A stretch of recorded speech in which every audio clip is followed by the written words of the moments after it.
안녕하십니까, 속박사입니다. 오늘은 원래 다루려고 했던 내용이 있었는데 그와는 다르게 번외편으로 이번 영상을 마련했습니다. 지금 이 영상을 촬영하는 날짜가 6월 8일인데요. 어저께 6월 7일 날 KBS 추적 60분에서 젊은이들을 상대로 전세 사기 치는 내용에 대해서 방송이 된 바 있습니다. 좀 전에 유튜브에 어제 방송한 영상이 전편이 다 올라왔더라고요. 보고 있는데 너무 화가 나서 이 영상을 찍게 됐습니다. 영상을 못 보신 분을 위해서 설명란에 영상 링크를 남겨 놓을 테니까 못 보신 분들은 어제 추적 60분 영상을 보시길 바라고요. 어제 방송에 보면 이제 두 가지에 대해서 방송에서 다뤘는데, 하나는 이제 건물, 이게 갭투기죠, 갭투기. 저는 갭투자란 말 안 씁니다. 그게 투기지 무슨 투자야. 갭투기 건물을 막 여러 개 가진 사람이 전세보증금을 지렛대로 삼아가지고 대출 끼고 세입자 드리고, 세입자 드릴 게 여의치가 않으니까 벼룩시장을 통해서 중개보수 2배로 줄 테니까 중개해 달라고 광고를 내고, 그거를 본 공인중개사 하나가 많은 계약을 한 부동산 중개업소에서 성사시켜 가지고 결과적으로 그 건물이 경매에 넘어가게 돼서 수많은 전세보증금 피해를 보게 된 그런 내용이 하나 있었죠. 세입자 전세 보증금을 보면은 3,900만원, 4천만원 이 정도인데, 4천만원이라고 치고, 그러면은 중개보수가 0.5% 하면은 20만원이거든요. 한도액이. 그러면은 2배 준다고 했으면 40만원. 40만원 받자고, 공인중개사로서 어떤 프로 직업인으로서의 자부심을 20만원 더 준다는 거에 팔아서 그것도 피해자들 이제 막 사회에 진출하려는 젊은이들 또 대학생들 이런 사람들을 상대로 그렇게 큰 피해를 입히고서 카메라 피해 다니는 꼬락서니를 보자니 열이 막 확 받고 얼굴 화끈화끈거리고 그러는 거예요. 마치 내가 잘못한 건 뭐냐. 그동안에도 저는 그런 게 있었어요. 제가 이 방송을 2015년부터 했단 말이에요. 이 방송을 하게 된 계기가 제가 중개업소를 이제 운영을 하면서 항상 느낀 게 사람들이 너무 기본적인 걸 모른다. 그리고 또 사회 어디서도 학교에서든 어디서든 제대로 가르쳐 주는 데가 없어요. 그러다 보니까 젊은 사람들 뿐 아니고 나이 많이 자신 분들도 부동산 계약이니 부동산에 대해서 몰라요.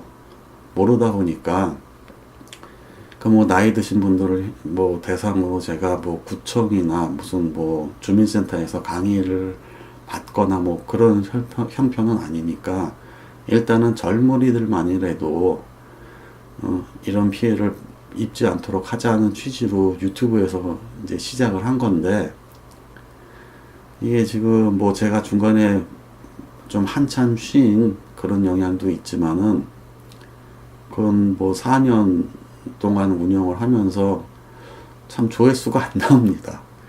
그럴만도 해요. 재미도 없고, 그리고 내용이 쉽지는 않잖아요. 그런 거 이해는 하는데, 사실 어제 추적 60분에서 다뤘던 내용도 제가 다 이전에 다 다뤘던 내용들이에요. 하다못해 제가 다뤘던 내용들을 본 분이라면은, 적어도 이 방송을 구독하는 구독자분이라면은 최소한 이런 피해는 안 당하셨으면 하고요. 하여튼 제 채널을 위해서라기보다도 하여튼 제가 올렸던 영상들 좀 많이 봐주셨으면 하는 바람이 갑자기 많이 생겼어요. 또 영상 중간에 보면은 제 피해자 중에 간호사인 분이 있는데 그분이 이런 얘기를 하더라고요. 이런 거를 의뢰인이 다 알고 하면은 공인중개사가 뭐가 필요하냐고. 공인중개사는 그런 걸 모르는 사람들을 위해서 문제 없게끔 중개를 해주라고 있는 게 공인중개사인데, 뭐 그런 거 저런 거 다 당사자들이 알아서 해야 할 정도면은 공인중개사라는 직업이 왜 필요하냐. 저는 그 얘기에 정말 공감하지 않을 수가 없어요. 그리고 제가 이 방송을 하게 된 또 원인 중에 하나가 바로 이런 거예요. 공인중개사 하면은 굉장히 부정적인 인식이 강합니다. 제가 뭐, 이 KBS 추정 60분 유튜브 영상 올라온 거에 제가 댓글을 달았는데, 대가 된 단 댓글에 바로 첫 댓글이, 제대로 된 공인중개사가 과연 얼마나 있겠냐, 거의 100%가 다 사기꾼이다, 이런 댓글이 달리더라고요. 근데 그런 댓글을 달아도 제가 반박을 할 그게 안 돼요. 그럴 만큼 공인중개사들에 대한 부정적인 인식이 팽배하다는 거 저도 누구보다도 잘 압니다. 그래서 뭐 그런 인식을 뭐 좀 줄이고자 하기 위해서 이런 방송을 하는 것도 사실 아니고, 아무튼 이런 피해자가 발생을 하는 원인에 공인중개사가 있다면은 또 이런 피해를 막아줄 수 있는 사람도 공인중개사라고 생각을 해요. 왜냐하면은 그 부분에 대해서 잘 아니까. 제 방송의 취지는 그런 취지예요. 큰 돈도 아니고 또 대상도 젊은이들을 상대로 얼마나 앞날이 깜깜하겠어요. 그런 사람들을 상대로 그렇게 사기를 치고, 좀 제가 경험상으로 봐도 나쁜 공인중개사는 한 동네에 그렇게 많지는 않아요. 그런데 있기는 있어요. 꼭 몇 군데가. 흔한 진부한 표현으로 일부 공인중개사가 나쁘다, 이렇게 변명하지 않겠어요. 그러나 나쁜 공인중개사는 있어요. 위험한 공인중개사도 있고, 저도 현업을 할 때 그 공인중개사랑은 같이 엮여서 일 안 하려고 피하는 그런 공인중개사가 있어요. 분명히. 그러나 그 영상에 보면은 많은 공인중개사 업소가 중개보조원들 잔뜩 고용해가지고 실제로는 공인중개사는 코빼기도 안 비치고 그렇게 영업을 하는 공인중개사가 많은 것처럼 방송을 했는데, 그런 데가 있기는 있습니다.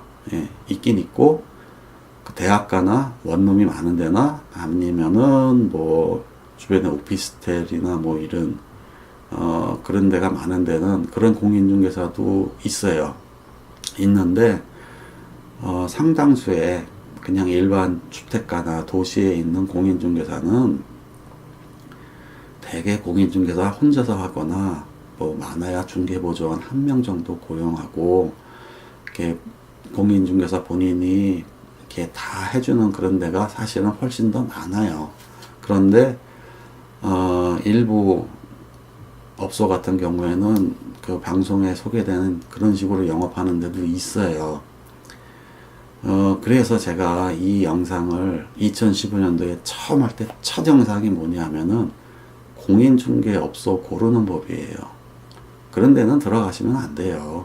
그리고 제가 그 영상에도 다뤘지만은 딱 들어가는데 실장이라는 사람이 준 명함 이름 보고 게시하게 돼 있거든요. 벽에 자격증 딱 보고 사람이 다르다 그러면은 사장이십니까 물어보고, 제가 대표입니다 그러면은 그냥 나오시라고요. 일단 그렇게 거르는 게 일단은 중요해요. 그래서 제대로 된 업소를 찾아가는 게 그게 저는 첫 단추라고 생각을 하고, 또 댓글에도 달았지만은 중개사고의 99.99999%는 가장 기본적인 거를 안 지켜서 생기는 사고가 중개사고의 대부분을 차지를 합니다. 뭐 대단한 이유로 중개사고가 나는 경우는 거의 없어요.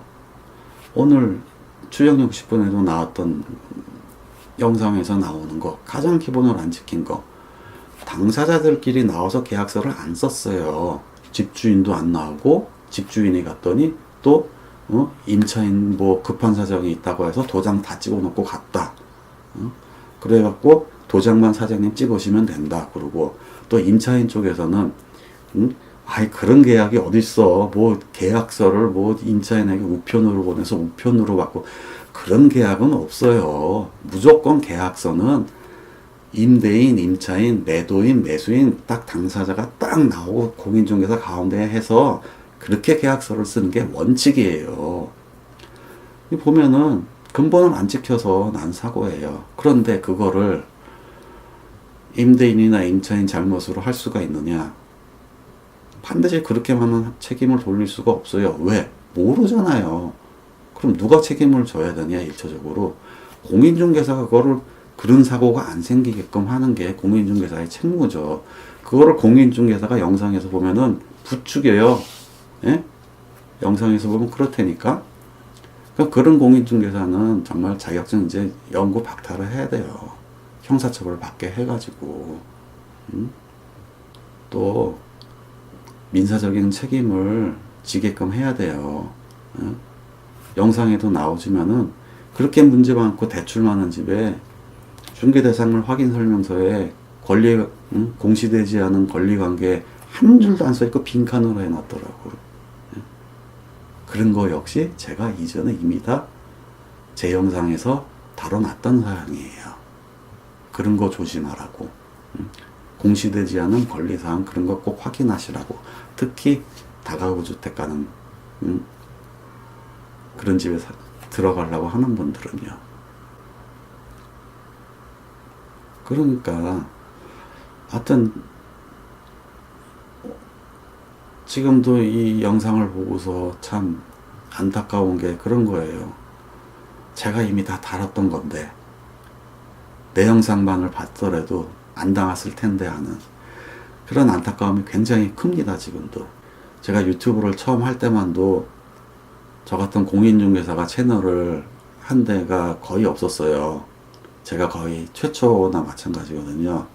근데 제가 중간에 한 거의 2년을 채널을 운영을 거의 등한시하고 그러다 보니까 뭐 부동산 관련 채널이 엄청나게 늘어났는데 그럼에도 불구하고 저 같은 채널은 별로 없더라고요.